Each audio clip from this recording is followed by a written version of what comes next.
the instrument and essentially the technology that white terrorism built to make this whole mess of a system run is racism. I want to be precise here because the word is used loosely, and the loose use is part of how the system continues to protect itself. Racism is not the same thing as prejudice. Scholars have named this in many different ways, and this is the position that makes the most sense to me. Racism is not prejudice. Prejudice is what individuals carry in form of their beliefs, their assumptions, the biases that they hold. It could be this gut feeling that people get when a particular kind of person walks into a room, that they have a preconceived or unconscious bias against.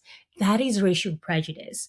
It is real and it can do real interpersonal harm, but it is not yet of the systemic kind. Racism is what happens when racial prejudice meets systemic power. For example, a Black American person holding prejudice against a white American person probably does not cost the white American much of anything, because from the context of what we see systematically happening in the United States, the Black person has little to no structural power to convert that prejudice into systemic factors like denied housing, denied loans, denied health care, or even denied protection from the police. Conversely, a white police officer in Minneapolis or in Paris or in Sao Paulo basically holding the same kind of prejudice against a Black person or Black people or racialized people can produce a body in the streets. Both are prejudice, absolutely,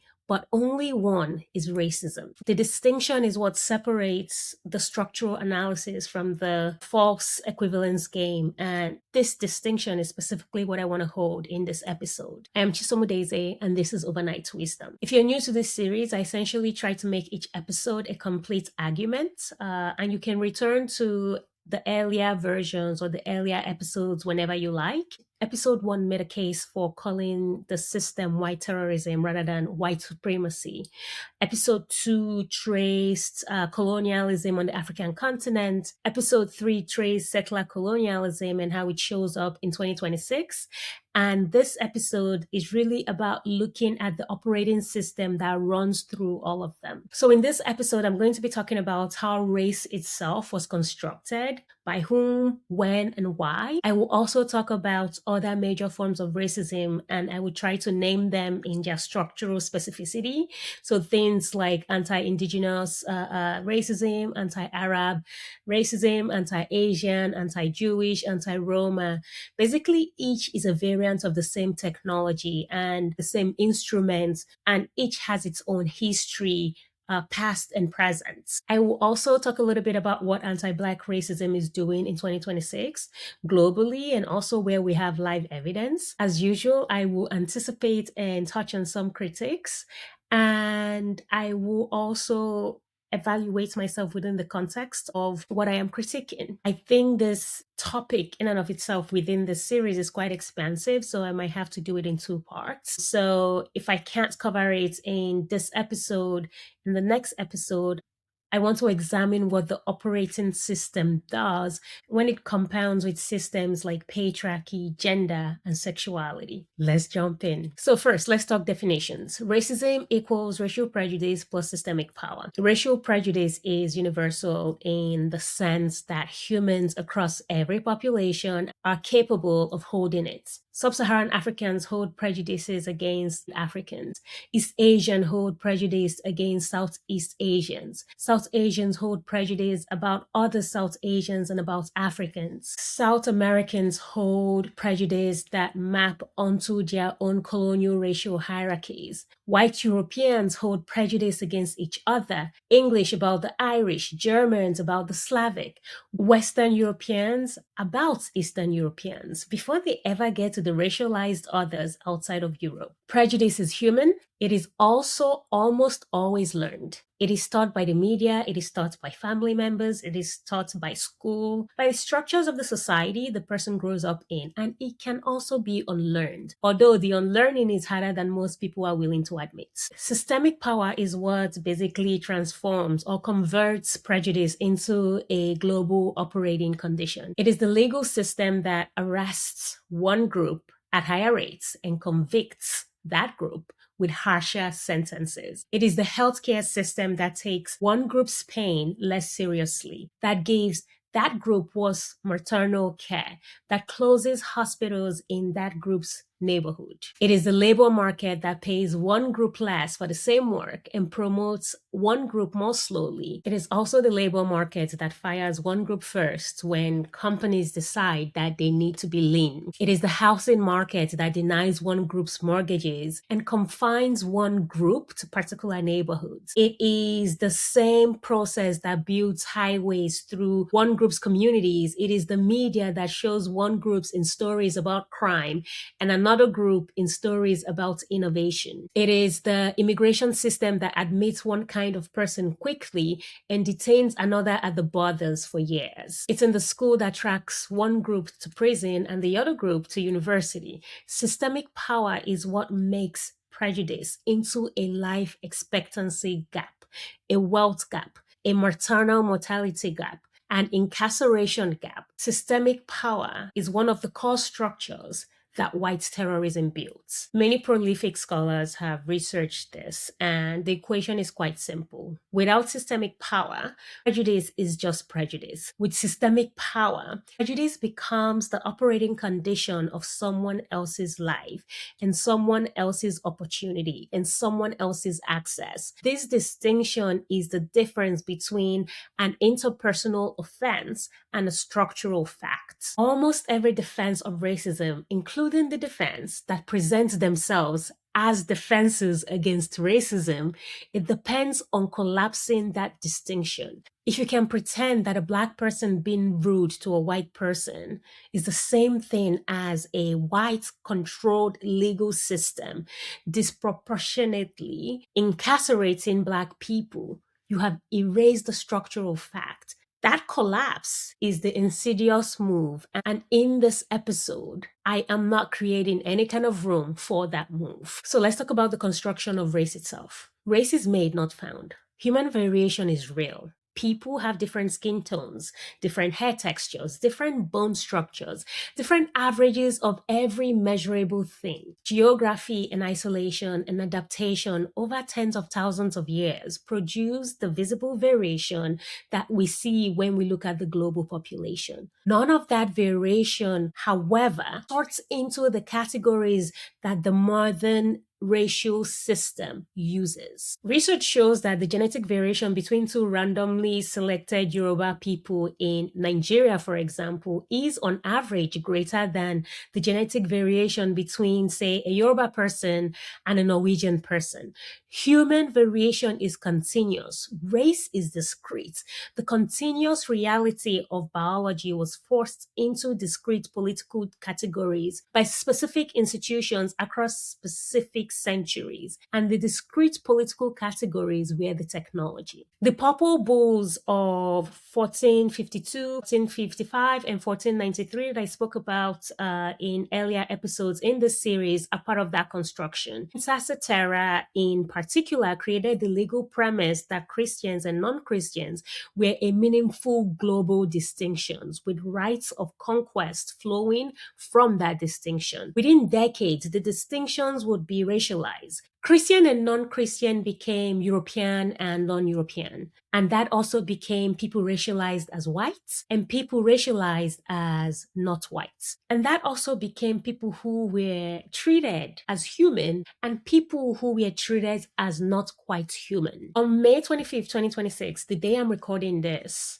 the Pope Leo issued his first encyclical and used it to make a historic apology for the Holy See's role in legitimizing slavery, calling the Vatican's record a wound in Christian memory. Past popes have apologized for Christians' involvement in the transatlantic trade. No pope had ever acknowledged the role past popes played in giving European sovereignty explicit authority to enslave infidels. Leo did the specific thing his predecessors refused to do. The bulls have still not been rescinded, but credit where it's due. That said, the structure is what we are still dismantling. And you know what? The dismantling is the work. The Iberian casta system that the Spanish built in the Americas beginning in the 16th century was one of the first systematic attempts to convert human variation into legal categories. And those categories were Spanish, mestizo, mulatto, Zambo, Indio, and the proliferation of more granular categories were assigned rights, obligation, taxation rates, and access to professions. The system was a technology for managing a colonial population whose mixing the colonizers had themselves produced and now needed to discipline. The English colonial slave codes built a different version. Virginia's slave codes from the 17th century and forward gradually consolidated a category called white that did not previously exist as a legal identity. Irish indentured servants, English freemen, German Lutherans, and Scottish Presbyterians were merged into white in part because the system needed a category that excluded the enslaved Africans. Whiteness in the Anglo-American English tradition is in origin the category constructed to oppose Blackness. It was not there first, it was made in response. The French Code Noir codified the legal treatment of enslaved Africans in the French Caribbean and Louisiana. It established what enslaved people could not do, who could free them, who could marry them, and what punishments could be inflicted. The code was the legal architecture of a particular kind of dehumanization, and it traveled with the French Empire wherever it went. By the 19th century, when the political construction of race was already 2 or 3 centuries old, race was given a fake biological designation. Samuel Morton in Philadelphia measured skulls. Louis Agassiz at Harvard taught polygenism, the theory that the races were separate species. Francis Galton in England invented eugenics. Eugen Fischer conducted his anthropometric research on Herero corpses during the genocide and went on to direct the institute whose work informed the Nuremberg laws. None of the science survived, and all of it was published in the mainstream scientific journals and taught in universities for decades. The science was always wrong. The political category of race operated regardless of the science because the political category was the point. The science was basically just the dressing. We are in 2026 and the political category of race still operates. It operates in policing, it operates in healthcare, it operates in lending, it operates in hiring, it operates in immigration, it operates in education, it operates in who is treated as a citizen and who is treated as a guest in their own birth country. Race is a fiction with structural consequences. The fiction was invented for a reason, and the reason has not yet retired. It is still operating in broad daylight. Now I want to talk about anti-Black racism as a foundational case for the operating system. It's not the only case. It is, I believe, the foundational one. The case the system was built around, the case that it tested most fully, and the case that it exported most globally. My first reason for framing it like this is that anti-Blackness was the racism around which the modern global economy was built. The Atlantic slave trade transported 12.5 million Africans across the ocean across 400 years. And the wealth that the system extracted from those bodies financed the Industrial Revolution, the great banking houses of London, the merchant fleets of Liverpool and Bristol and Nantes and Lisbon. Eric William established the link in 1944. Walter Rodney extended it in 1972. Cedric Robinson named the broader system in racial capitalism. The argument that the capitalism Marx analyzed was already racialized. that capitalism cannot be understood as a class system that happens to have racism layered on top of it.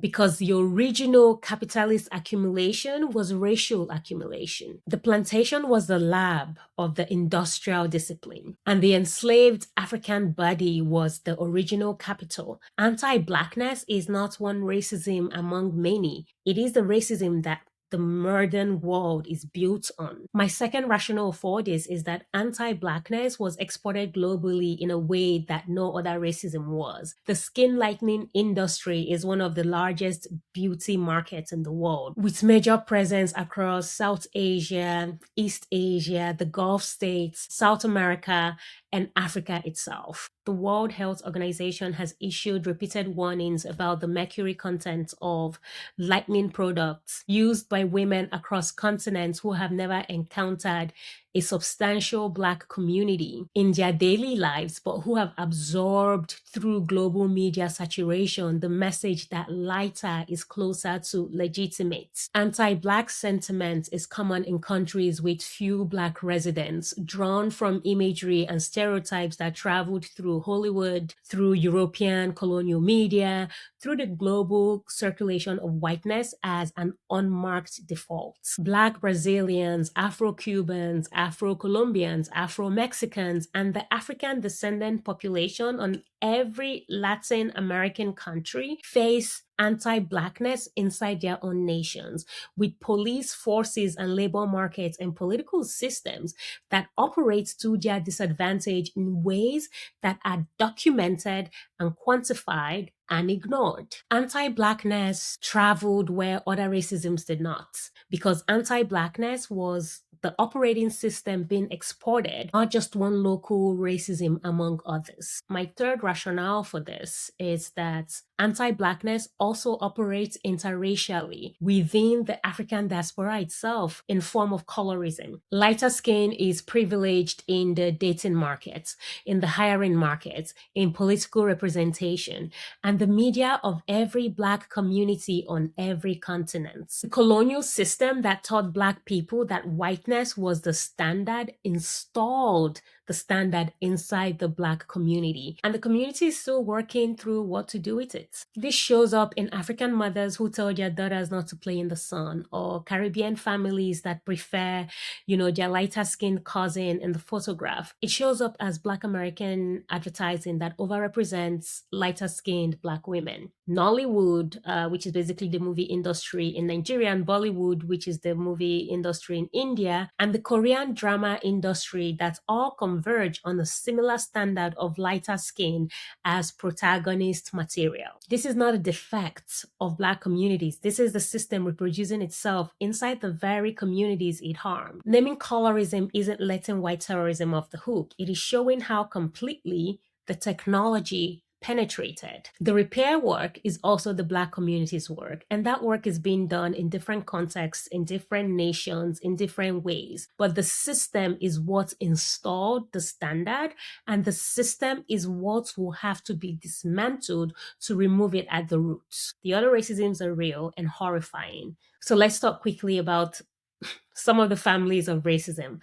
The operating system produced multiple forms of racism. Each has its own technology with its own history and its own present, emergence. And each is a variant of the same underlying logic that white terrorism essentially installed. I want to name the major ones briefly, but also hopefully accurately. Anti-Indigenous racism is a racism that says that the people who lived on the land before the settlers arrived are not fully sovereign, not fully human, not fully entitled to the place they have inhabited for thousands of years. It produces the doctrine of discovery, the broken treaty, the residential schools, the forced contraception campaigns, the missing and murdered Indigenous women. It operates from Patagonia to the Arctic, from Sapmi to Aboriginal Australia, from the Mapuche to the Ainu. It is the racism most directly tied to land, and the politics of repair are most directly about land return. Anti-Arab racism has its own deep lineage, traced back to the European Orientalism that Edward Said named in 1978. in Orientalism, the system of European representation of the Arab and Muslim world that converted a diverse civilization into a flat object of fascination and contempt. The contemporary versions are sharper. After the September 11 attacks in 2001, anti-Arab racism in the United States and Western Europe was weaponized into the architecture of the war on terror. The surveillance of Arabs and Muslim communities, the bombing of Arab countries from Afghanistan to Iraq to Libya to Syria to Yemen to the immigration restriction and the airport security that converted Arab and Muslim bodies into suspects by default. After October 7th, anti-Arab racism has been weaponized again, this time to provide cover for the destruction of Gaza. The conflation of Arab with terrorists, Palestinians with Hamas, Muslims with extremists, is the working technology of the present moment, and it operates across the entire Western information environment. Next is the anti-Asian racism in the West, which essentially has a different lineage that is traced through the Chinese Exclusion Act of 1882 in the United States, the yellow peril propaganda of the late 19th and early 20th centuries, the internment of Japanese Americans during the Second World War, and the post-1965 immigration patterns that produced the model minority myth. The model minority myth is the specific anti-Asian racism that pretends to be compliment or praise.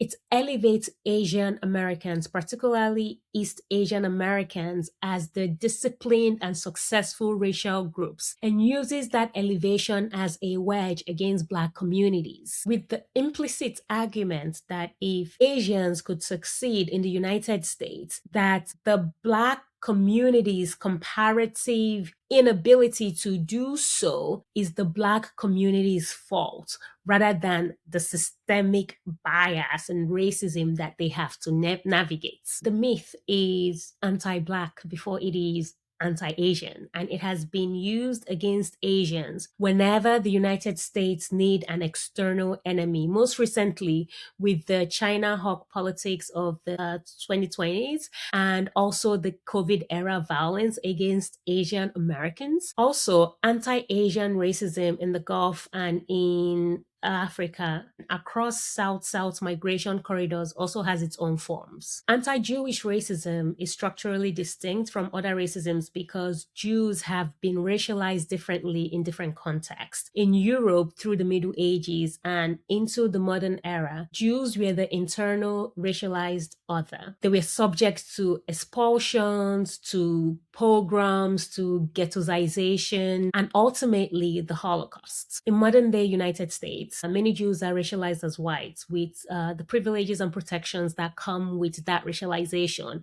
And at the same time, they still face anti-Semitism from the political right and from segments of the political left. The other distinguishing feature in 2026 is that anti-Semitism has been weaponized as a defense of the Israeli settler structure. Legitimate criticism of Israeli state policy is collapsed with anti-Semitism in order to shut down the criticism. This collapse also hurts Jewish people because it cheapens the real category of anti-Semitism, and it hurts Palestinians because it shields the state that is destroying them. Both harms are operating at once. Anti-Roma racism is Europe's longest running and least acknowledged racism. The Roma have been in Europe for roughly 1,000 years, racialized as the internal nomadic other, subjected to enslavement in some regions of Eastern Europe, well into the 19th century.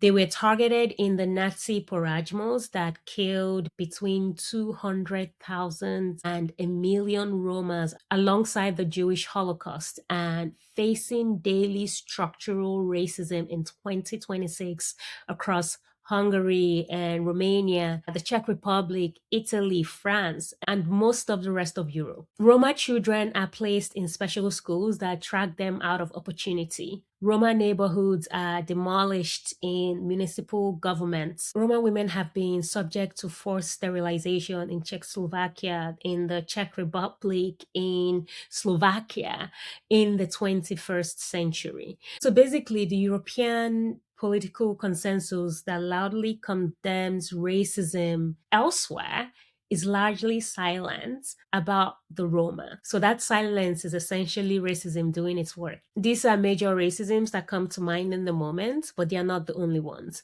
They are not equivalent to each other in scale, in history, in present day operation, or in the specific harms they produce. But they are variants of the same operating system, and that operating system is what white terrorism installed. So let's talk about anti-Black racism in 2026. I want to give you some live evidence as of today. Let's look at the Black maternal mortality rates in the United States. The most recent CDC data from 2023 puts the maternal mortality rates for Black women at 50.3 deaths per 100,000 live births against 14.5 for white women. For Hispanic women, that number is 12.4. And for Asian women, that number is 10.7.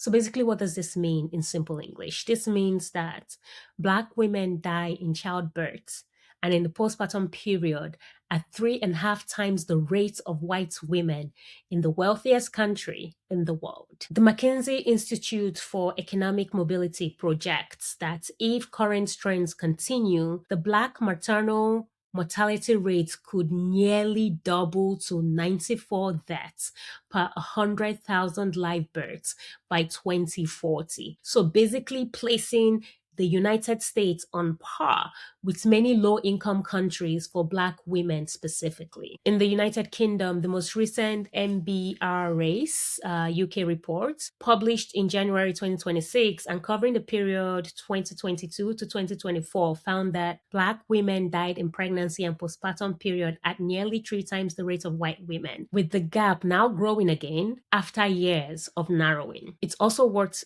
noting that the overall UK maternal mortality rate has risen by 20% since the government set the 2010 target of halving the rate by 2025. So basically, that target has not been met. And instead, the disparities have widened. Norway, where I live, has one of the lowest aggregate maternal mortality rates in the world. But it's also worth noting that that excellence in the aggregates hides the differential. Research published in peer-reviewed journals over the last 2 decades, including studies in births, BMC Public Health, and Acta Obstetrica, and others, has consistently shown that African and Asian background women in Norway have significantly elevated rates of adverse obstetric outcome compared to Norwegian-born women, including higher cesarean delivery for fetal distress, higher neonatal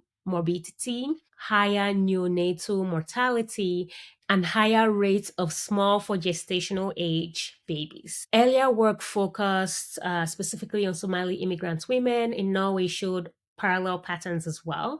The Norwegian Directorate of Health acknowledges this disparity, but the disparity has not been closed. Norway essentially runs on the same operating system as the United States and the United Kingdom, but it's just a little bit more subtle and leads to relatively and significantly less deaths for Black women and women of color. Police violence is the second live case I'm pointing to, and it is global. In the United States, police killed at least 1,365 people in 2024. In 2025, it killed over 1,200 people, and this is according to data from the Mapping Police Violence. Black Americans, who make up roughly 14% of the population, accounted for 24% of those killed in 2025. Black people are killed by police at nearly 3 times the rate of white people. There is no comprehensive federal database tracking police killings, and independent researchers have documented that government data systematically undercounts the killings. In France, the police killing of 17-year-old Nahel Merzouk,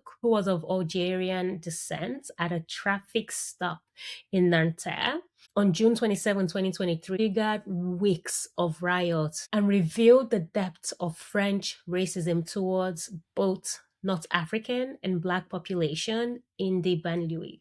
The officer charged with voluntary homicide is expected to face trial in 2026. In the United Kingdom, Black people are stopped and searched at roughly 3.7 times the rate of white people across England and Wales, according to the most recent Home Office data, with the disparity reaching as high as 48 times in some London wards, according to a research published in 2024 by King's College London. In Brazil, the situation is also quite serious. The 2025 Brazilian Public Security Yearbook, citing 2024 data, documented that Brazilian police killed 6,243 people in 2024. Approximately 82% of those killed were Black. That is roughly 5,000 Black Brazilians killed by police in a single year. Brazilian police kill more Black people in a single year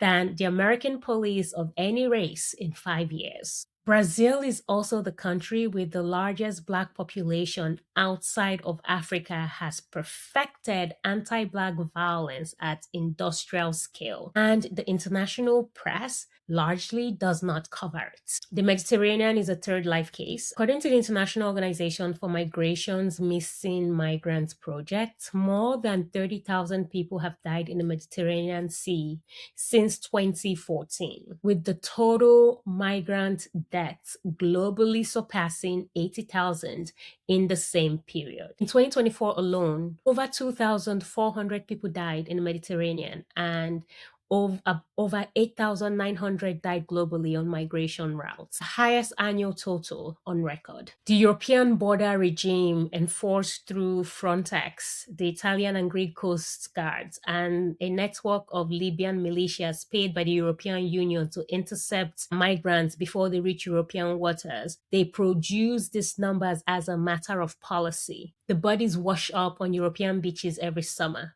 In 2024 and 2025, the UK, under both Conservative and Labour governments, pursued an asylum deportation scheme to Rwanda that was eventually scrapped, but only after spending hundreds of millions of pounds. The Italian government, under Giorgia Meloni, has pioneered offshore processing of asylum seekers in Albania. The French border regime has continued to dismantle the camps at Calais while doing nothing to address why the people are there. The criminalization of African and Middle Eastern migration is the operation system at the architectural level. The Haitian Dominican Republic crisis is the fourth live case, and it is the most aggressive anti-Black state policy operating in the Western Hemisphere right now. On October 2nd, 2024, Dominican President Luis Abinader announced the plan to deport up to 10,000 Haitians per week. By the end of 2024, the Dominican Republic had deported more than 276,000 people.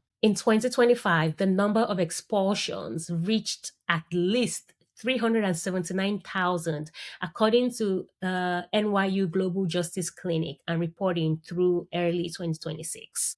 The deportations are openly racialized, and yet the Dominican government has framed them as immigration enforcement. Human rights organizations have documented that the enforcement targets people who appear Black regardless of their legal status, including Dominican citizens of Haitian descent, pregnant women, lactating mothers, and unaccompanied children, all of whom are theoretically protected from deportation under Dominican law. The deported are transported in cage-like trucks across the border into a Haiti that is collapsing under armed gang control, with more than 1.4 million people internally displaced in Haiti itself in 2025. It's also worth remembering that the Dominican Republic carried out its first openly anti-Black ethnic cleansing campaign in the late 1930s under Trujillo killing at least 25,000 Haitians. The pattern is not new. The pattern is still in 2026. The fifth life case I want to name is the post 2023 corporate retreats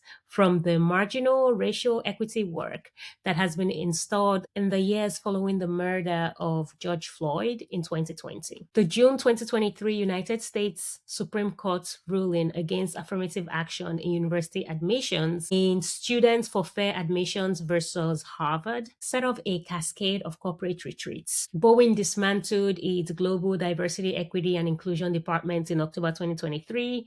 Meta cut its DEI team in 2023 and 2024. Harley Davidson ended its DEI initiative in April 2024. Brown-Forman, which owns Jack Daniels, ended several DEI initiatives in August 2024. Walmart, in November 2024, closed the Center for Racial Equity that it had founded in 2020. It eliminated supplier diversity programs, and it removed the term DEI from company materials.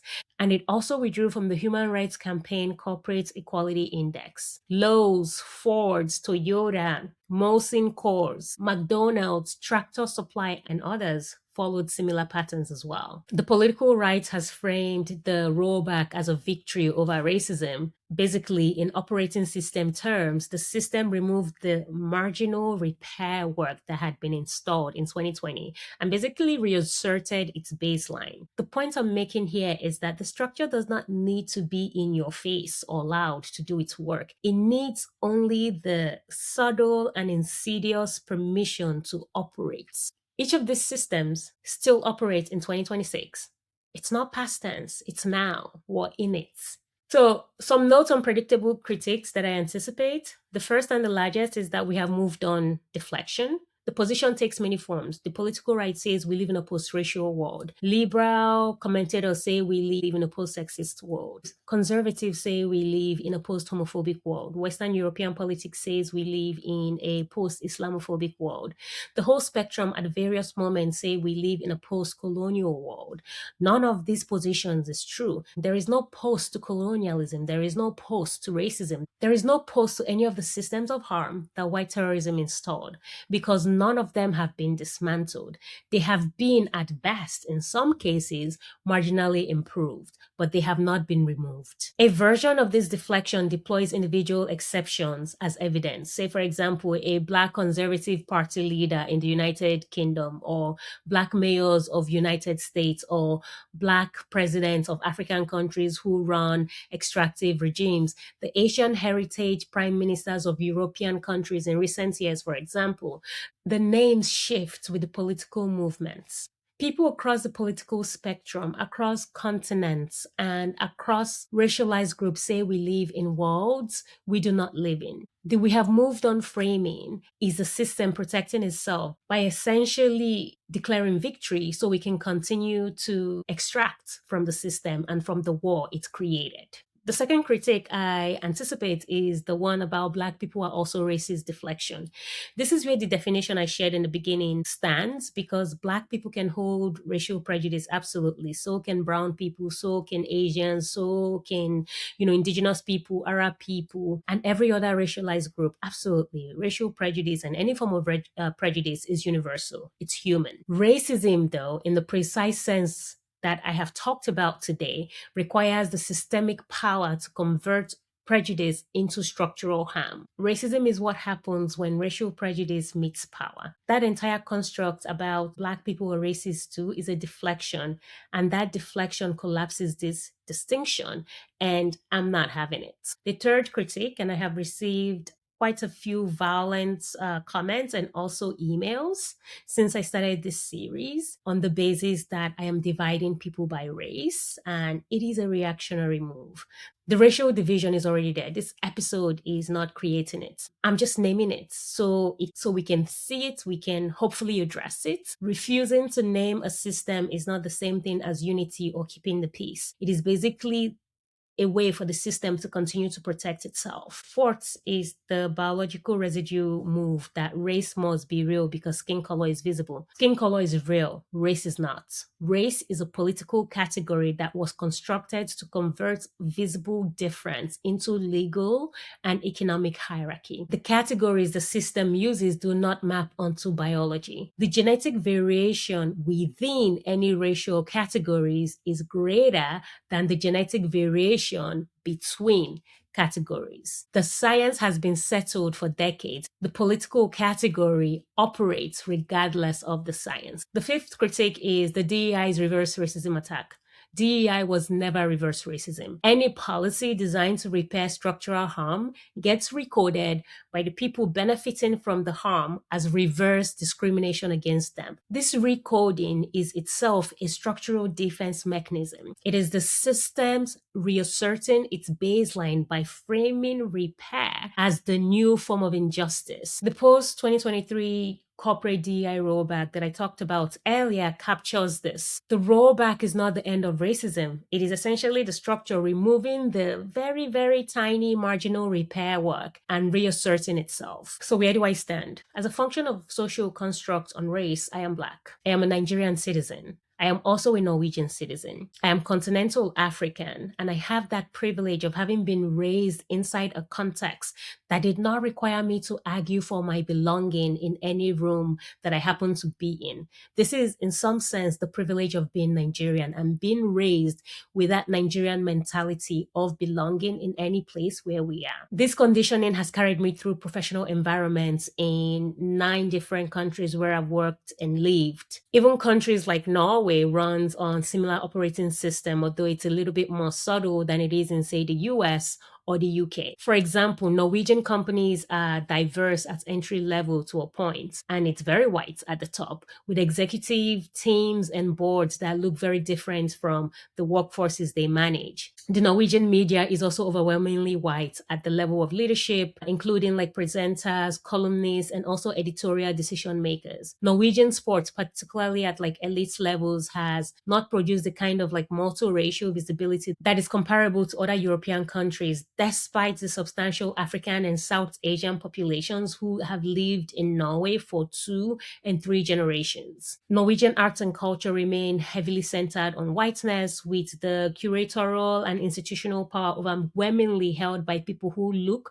like a narrow archetype. Norwegian academia has produced fewer professors of color than comparable Nordic countries, and the demographic gap widens at the senior ranks. The Martano data I cited earlier is the most measurable end of this system. The rest of the system is harder to quantify because in Norway, like most of the Nordic, we don't like to collect data on identity, but it's very much there. I'm also mindful that my children are growing up inside a different version of this. They are luckily at an international environment where the explicit messaging is one of celebration of differences. I know that they will encounter the operating system. The form will be different from the one I encountered because they are Norwegian raised rather than Nigerian raised. They will be inside nonetheless of Western whiteness in a way that I will never be. And they will be outside at the same time.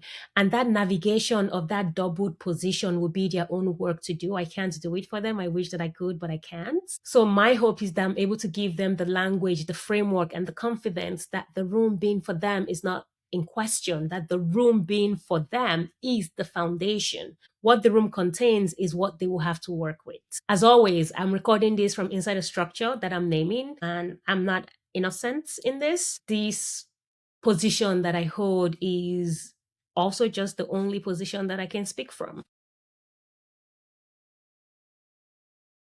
The operating system has been named Racism is what happens when prejudice meets systemic power. Race was constructed by specific institutions across specific centuries to convert human variation into legal hierarchy. Anti-Black racism is a foundational case the system built basically around it. Anti-Indigenous, anti-Arab, anti-Jewish, anti-Roma, anti-Asian racisms are variants of the same technology. The system is operating in 2026 in Black maternal rates mortality, in over 6,200 police killings in Brazil, of which 82% are Black, in more than 30,000 deaths in the Mediterranean since 2014, and in 379,000 racialized deportations from Dominican Republic in 2025, and also in the corporate retreat from DEI work, which is basically marginal repair that they have installed 5 years earlier. There is no pause to anything. We are currently staying it. This was chapter 4 of a series. Future chapters will go deeper. If this chapter challenged you, if it made you see the world differently, share it with someone who needs the language. Subscribe to Overnight Wisdom wherever you get your podcasts. Join the weekly Clarity newsletter at chisomudeze.com, where I bring the same structural analysis to leadership, power, and systems every week. And if there's one thing I want you to take from this episode, is that the operating system is still running. There is no post-racism. There is no post-colonialism. There is no post-sexism. Until next week, I'm Chisom Udeze, and this is Overnight Wisdom. Thank you for being here.